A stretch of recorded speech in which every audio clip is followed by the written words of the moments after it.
Welcome to our channel. నేను సిరి. So అసలు ఏపీలో ఏం జరుగుతుంది? కూటమి ప్రభుత్వం ఉన్న చోట అక్కడ చాలా మంది ఏంటంటే రోజుకొక కొత్త న్యూస్ ఏపీలో వార్తలలో నిలుస్తుంది. ఇప్పుడు చూసుకున్నట్టయితే అస్సలు మరి బీహార్‌లో ఉన్న సీఎం అయితే రాజీనామా చేశాడు. అండ్ ఇక్కడ చూసుకున్నట్టయితే లోకేష్ గారు నెక్స్ట్ సీఎం అంటున్నారు. పట్టాభిషేకం అంటున్నారు.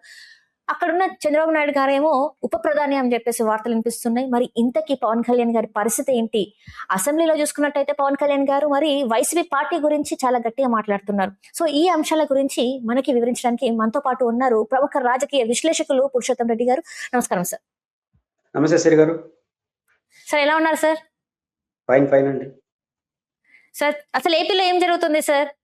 బీహార్‌లో ముఖ్యమంత్రిగా నితీష్ కుమార్ గారు రాజీనామా చేసిన తర్వాత సార్ రెండో వైపు లోకేష్ గారు శాసనసభ సమావేశాల సందర్భంగా రోజుకొక జిల్లా ఎమ్మెల్యేలతో విందు ఏర్పాటు చేసి ఒక మంచి వాతావరణాన్ని క్రియేట్ చేసిన నేపథ్యంలో ముఖ్యమంత్రి మార్పు జరుగుతుందా అన్న ఒక చర్చ ఆంధ్రప్రదేశ్‌లో స్టార్ట్ అయింది. ఇక్కడ మనం గమనంలో పెట్టుకోవాల్సిన ప్రధానమైన అంశం ఏమిటంటే నితీష్ కుమార్ గారి రాజీనామా బీహార్‌లో ఉన్న పరిణామాల్ని యథాతథంగా ఆంధ్రప్రదేశ్‌లో చూడలేము. ఎందుకు అంటే బీహార్‌లో బీజేపీ సమస్య, ఆంధ్రప్రదేశ్‌లో తెలుగుదేశం సమస్య. ఎందుకు ఈ పోలిక చూస్తున్నానంటే బీహార్‌లో నితీష్ కుమార్ గారు రాజీనామా చేయడం, నితీష్ కుమార్ గారు రాజ్యసభ ఎంపిక చేసి దేశ రాజకీయాల్లో, జాతీయ రాజకీయాల్లో ప్రభుత్వంలో కీలక పాత్ర ఇవ్వబోతున్నారు. అట్ ద సేమ్ టైం ఆయన కుమారుడు, ఆయన రాజకీయ వారసుడికి ఆ బీహార్ రాష్ట్రంలో ఉప ముఖ్యమంత్రి ఇవ్వబోతున్నారు. అదే మోడల్ ఆంధ్రప్రదేశ్‌లో కూడా చంద్రబాబు నాయుడు గారి గౌరవప్రదంగా ఢిల్లీ తీసుకెళ్లి ఆంధ్రప్రదేశ్‌లో లోకేష్ గారు అనే సూత్రీకరణ పోలిక కరెక్ట్ కాదు. ఎందుకు అంటే నేను ఇంతకుముందు ప్రస్తుతం బీహార్ బీజేపీ సమస్య, ఆంధ్రప్రదేశ్ తెలుగుదేశం సమస్య. ఢిల్లీలో ఎవరికి మంచి పాత్ర వచ్చి బీజేపీ నిర్ణయిస్తుంది. తన కోసం తను ఏ నిర్ణయం అనేది తీసుకుంటుంది తప్ప వేరే పార్టీ కోసం ఎవరు ఏ నిర్ణయం తీసుకోరు. ఎందుకంటే బీహార్‌లో బీజేపీ చేతిలోకి పగ్గాలు వెళ్ళిపోతున్నాయి. బీహార్‌లో ఫస్ట్ టైం 20 ఏళ్ల తర్వాత బీజేపీ రూలింగ్ లోకి వెళ్ళిపోతా ఉంది. తన రూలింగ్ లోకి రాష్ట్రం వస్తుంది కాబట్టి పెద్ద రాష్ట్రం ఏ రిస్క్ అన్నా తీసుకుంటుంది, ఏ ప్రాధాన్యతని ఇస్తుంది. కానీ ఆంధ్రప్రదేశ్‌లో అదే ప్రాధాన్యత ఉండదు. ఎందుకంటే బీజేపీ సమస్య కాదు. మీరు ఒక ప్రస్తావన తీసుకొచ్చారు. చంద్రబాబు నాయుడు గారికి ఉప ప్రధానమంత్రి, లోకేష్ గారు ముఖ్యమంత్రి. ఇది ఆచరణ సాధ్యం కాదు. లోకేష్ గారు ముఖ్యమంత్రి కావచ్చు. ఎందుకంటే చంద్రబాబు ఉప ప్రధానమంత్రి లేదా ఉపరాష్ట్రపతి అని కూడా చర్చ పెడుతున్నారు. ఉపరాష్ట్రపతి పోస్ట్ ఖాళీగా లేదు. ఎందుకంటే ఇంకా 4 ఏళ్ళు ఉంటాడు ఆయన, మొన్న ఎన్నికైనాడు. 2 ఉప ప్రధానమంత్రి ఎటువంటి పరిస్థితుల్లో నరేంద్ర మోడీ గారు అంగీకరించరు. రీజన్ ఏంటంటే ఉప ప్రధాని ఎవరికి ఇస్తారు? ప్రధానమంత్రి పదవిలో అకామిడేట్ చేయలేనంత పర్సనాలిటీకి ఇస్తారు. వాజ్పేయి గారు అద్వానీకి ఇచ్చారు. రీజన్ ఏంటంటే వాజ్పేయికి సమకాలికుడు ఎల్కే అద్వానీ. కాబట్టి అలాంటి పర్సనాలిటీ ఉన్నాడు కాబట్టి ఉప ప్రధానమంత్రి అంటే ఈక్వల్ టు సీఎం చంద్రశేఖర్ గారు ఇట్టటోళ్ళు అయినారు. ఇప్పుడు నరేంద్ర మోడీ గారికి ఈక్వల్ చంద్రబాబు నాయుడు గారు కాదు అని నేను అన్ను. ఆ మాటకొస్తే నరేంద్ర మోడీ గారి కన్నా సీనియర్ సీఎం, అంటే ముందు సీఎం అయ్యాడు చంద్రబాబు నాయుడు గారు, కాదన్ను. బీజేపీ చూస్తే చంద్రబాబు నాయుడు గారు సీనియర్ కాదు కదా. నరేంద్ర మోడీ గారు తన సమకాలికుడుగా సెకండ్ ప్రయారిటీ వాళ్ళ పార్టీ వాళ్ళకి, వేరే పార్టీ వాళ్ళకి ఎట్టిస్తాడు. కాబట్టి ఎటువంటి పరిస్థితుల్లోనూ ఉప ప్రధానమంత్రికి కూడా వాళ్ళు అంగీకరించే అవకాశం లేదు. కాబట్టి చంద్రబాబు గారి స్థాయి తక్కువ అని కాదు, బీజేపీ రాజకీయ వ్యూహంలో ఆయనకు అంత ప్రయారిటీ ఇచ్చి పక్కన పెట్టుకునే పరిస్థితి ఉండదు. ఉప ప్రధానమంత్రిగా ఉపరాష్ట్రపతిగా ఖాళీ లేదు. ఏదైనా ఉంటే రాష్ట్రపతి అనేది 20 ఏళ్ళలో ఉంటుంది. పైపెచ్చు బీజేపీ ఏతర పార్టీలకు రాష్ట్రపతి పదవి ఎవరు?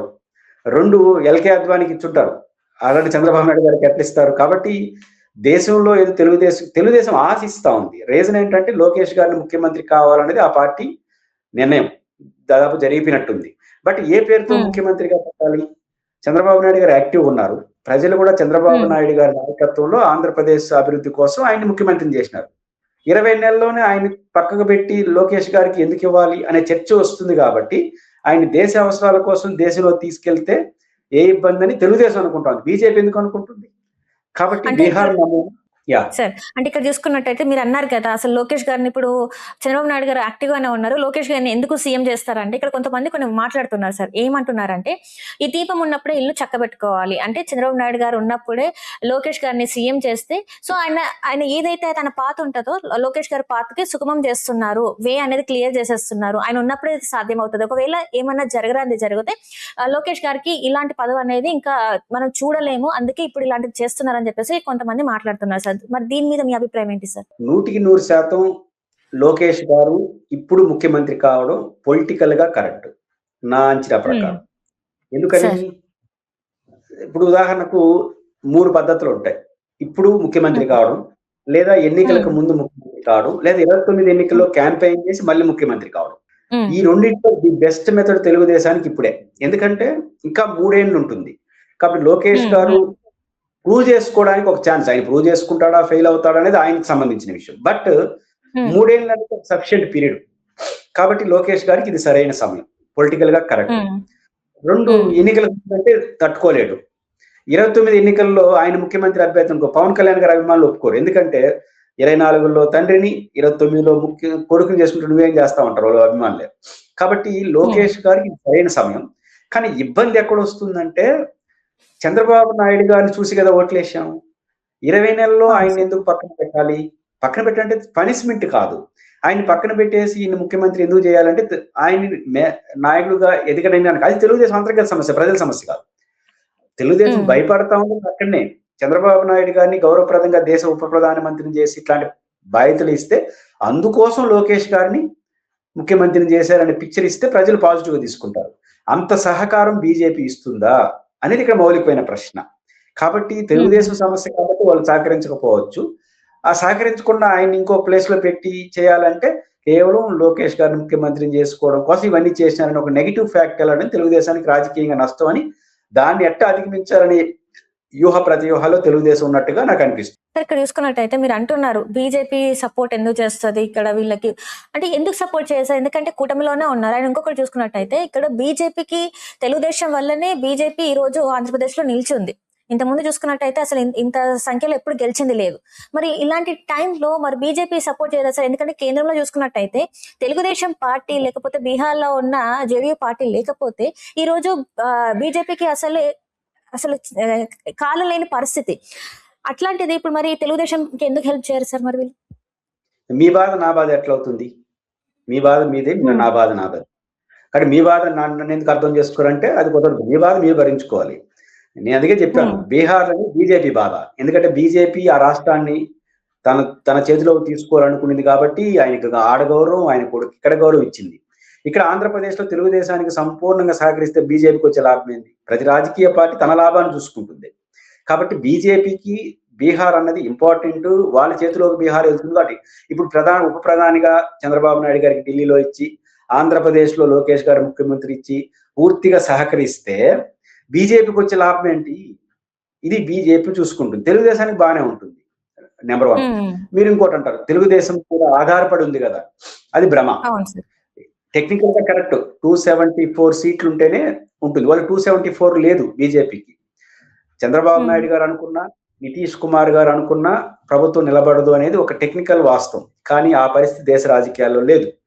ఒకవేళ చంద్రబాబు గారు, నితీష్ కుమార్ గారు తప్పుకుంటే ప్రభుత్వం పడిపోయే పరిస్థితి లేదు. ఇంకో చాలా మంది వాళ్ళు రెడీగా పెట్టుకున్నారు. నిజంగా నితీష్ కుమార్ గారి చేతిలో ప్రభుత్వం ఉంటే ఆయన ఈ డీల్ ఒప్పుకోనడు. మీకు గుర్తుందా, గతంలో బీజేపీతో పొత్తు వద్దనుకుంటే రాజీనామా చేసినాడు, జేడీయూతో పొత్తు పెట్టుకుని మళ్ళీ ముఖ్యమంత్రి అయిపోయినాడు. అదే ప్రయోగం మళ్ళీ చేస్తుంటాడు. కానీ ఈ రోజు ఎందుకు అడ్జస్ట్ అయినాడు? ఈయన అనుకుంటాడు మారదు, కొడుకు రాజకీయ భవిష్యత్తు అన్ని ఉన్నాయి కాబట్టి ఒప్పుకున్నాడు. ఇట్లాంటి పరిస్థితి ఆంధ్రప్రదేశ్ లో లేదు. అంటే ఆంధ్రప్రదేశ్ లో లోకేష్ గారిని ముఖ్యమంత్రిగా చేయడానికి బీజేపీ అభ్యంతరం చెప్పదు, వాళ్ళ పని కాదని. మీరు ఆంధ్రప్రదేశ్ లో ఆయన ముఖ్యమంత్రి చేయడం కోసం ఢిల్లీలో చంద్రబాబు గారిని తీసుకెళ్లి ముఖ్యమంత్రిగా ఉప ప్రధానమంత్రి చేసి అంత సహకారం వాళ్ళు చేయాలి. అది వాళ్ళ డెసిషన్. ఆంధ్రప్రదేశ్ లో మీ డెసిషన్, ఢిల్లీలో వాళ్ళ డెసిషన్. మీ డెసిషన్ మీరు తీసుకుని అంటారు లోకేష్ గారు ముఖ్యమంత్రి చేస్తారంటే బీజేపీ ఎక్కడ అభ్యంతరం చెప్పదు, అది మీ చాయిస్. బట్ ఢిల్లీలో మీరు వ్యూహాన్ని సహకరించే పని వాళ్ళు చేయరు.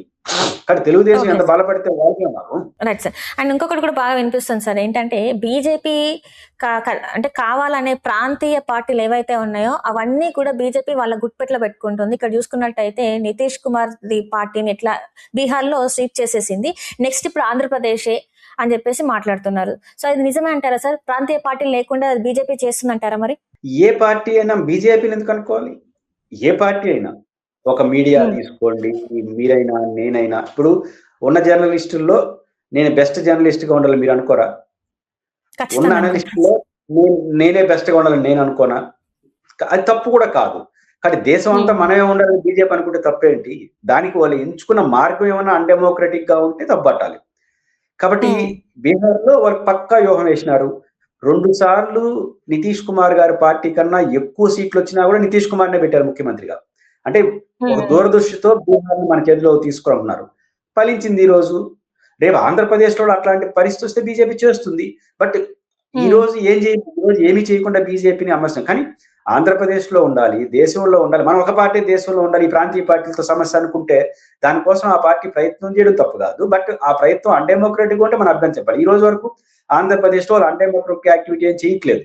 చేసినప్పుడు హ్మ్. మాట్లాడాలి. కానీ ఈ రోజు వరకు వాళ్ళు పరిస్థితి కోసం వెయిట్ చేస్తున్నారు. ఆ పరిస్థితి ఏ పార్టీ ఇస్తుంది? ఆ రోజు ఏమవుతుందో ఆ రోజు బట్టి ఆధారపడి ఉంటుంది. Right sir. అండ్ ఇప్పుడు చూసుకుంటే మనము నారా లోకేష్ గారి గురించి మాట్లాడాం, చంద్రబాబు నాయుడు గారి గురించి మాట్లాడాం సార్. మరి వాట్ అబౌట్ పవన్ కళ్యాణ్ గారు సార్? ఎందుకంటే ఇక్కడ చూస్తే ఆల్రెడీ కొన్ని మంత్రి పదవుల్లో ఉన్నారు. అట్లనే డిప్యూటీ సీఎం పదవిలో ఉన్నారు.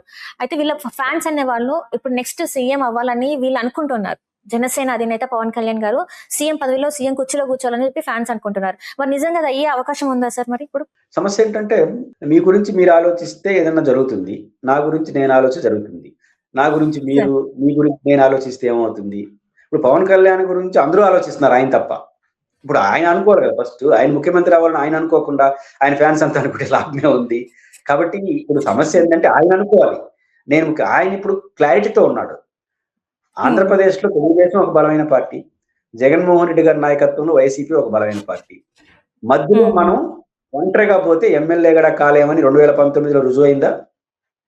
సార్. తెలుగుదేశం, వైసీపీ ముఖాముఖి తలపడితే తాను ఒంటరిగా పోతే ఒక ఎమ్మెల్యే గెలిచారు. ఆయన 2 చోట్ల ఓడిపోయినాడు. అంటే హ్మ్. హ్మ్. హ్మ్. ఆయన అర్థం చేసుకున్నాడు. రాష్ట్రంలో వాస్తవ సిట్యుయేషన్ ఈ 2 పార్టీలు బలంగా ఉన్నాయి. ఈ రెండిటిని కొట్టేసి నేను రాలేను.